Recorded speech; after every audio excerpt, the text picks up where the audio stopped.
விஜய் வந்து அந்த சாட்சிகள் லிஸ்ட்லயோ எதுக்கோ தான் வந்து விசாரணைக்காக போயிருந்தாரு. இப்போ வந்து நீங்க சொல்ற மாதிரி குற்றவாளிகள் பட்டியலில் வந்து அவரும் சேர்க்கப்படுறாரு அப்படின்ற பட்சத்தில் தேர்தல் நெருங்கும் சமயத்தில் அவர் கைது செய்யப்பட வாய்ப்பு இருக்கு. ஏன்னா வந்து டெல்லியிலயும் அப்படிதான் தேர்தல் சமயத்தில் அரவிந்த் கெஜ்ரிவால் சேமார்ந்தவரை தூக்கி உள்ள போட்ட பிறகு அங்க என்ன நடந்துச்சு அப்படிங்கிறது நமக்கே தெரியும். நிறைய முக்கியமான நபர்கள் வந்து தோற்று போனார்கள். அப்படின்னும் போது இங்க வந்து விஜய் இப்பதான் புதுசா வராருன்னும் போது அவரை சிறையில் அடைப்பது இன்னும் சுலபமான வெற்றியை அவர்களுக்கு கொடுத்துருமா? அதை திட்டமிட்டு தான் பிஜேபி திட்டமிட்டு இந்த காய் நகர்த்து மிரட்டுகிறார்கள். கைது பண்ணுவாங்கன்னு சொல்ல முடியாது. ஏன்னா கைது பண்ணால் வந்து அவருக்கான எதிராக முடியும். தமிழ்நாடு அரசியலை பொறுத்தளவு விஜய்க்கு எதிரானவர்கள் எல்லாம் பிஜேபிக்கு எதிராக வாக்களித்து விடுவார்கள். அந்த பயம் அவர்கள் இருக்கும்.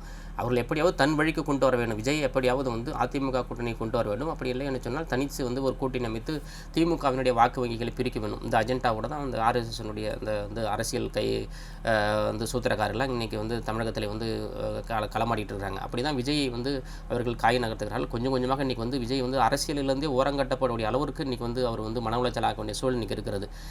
வந்து எத்தனையோ வந்து வழக்குகள்லாம் நிறைய நிலுவையில் இருக்கிறது. ஆனால் தேர்தலை ஒட்டி இன்றைக்கி ஒரு தமிழகத்தினுடைய மிகப்பெரிய ஒரு அரசியல் கட்சியாக ஒரு இளம் தலைவர் வளர்கிற பொழுது அதை அவருடைய எண்ண ஓட்டத்தை மடைமாற்றுவதற்கான வேலை திட்டங்களை பாஜக செய்கிறது. அப்படி தான் வந்து இன்றைக்கி நடந்துகிட்ருக்கு. அதை வந்து இன்னும் வெளிப்படையாக சொல்வதற்கு விஜய் தயங்குகிறார். அதுதான் பிரச்சனை. இப்போ பிஜேபினால் இவ்வளவு நெருக்கடிகளை தாண்டியும் பிஜேபி என்னை வந்து இவ்வளவு தூரம் இந்த என் கட்சிக்கு எதிராக நடக்கிறது என்று சொல்வதற்கு அவர் தயக்கம் இருக்கிறது, ஒரு பயம் இருக்கிறது, ஒரு அச்சம் இருக்கிறது. அது என்ன அச்சம்னு தெரியல. ஏன் அவர் அப்படி பேச மாட்டேங்கிறான்னு தெரியல. பிஜேபி இவ்வளவு நெருக்கடி கொடுத்தாலும், இவ்வளவு கூட்டணி தர்ம சங்கடத்தை ஏற்படுத்தினாலும், கூட்டணி வர வேண்டும் என்று நிர்பந்தித்தாலும் இதை பற்றி அவர் வாய் திறப்பதற்கு அவர் அஞ்சுகிறார், பயப்படுகிறார்.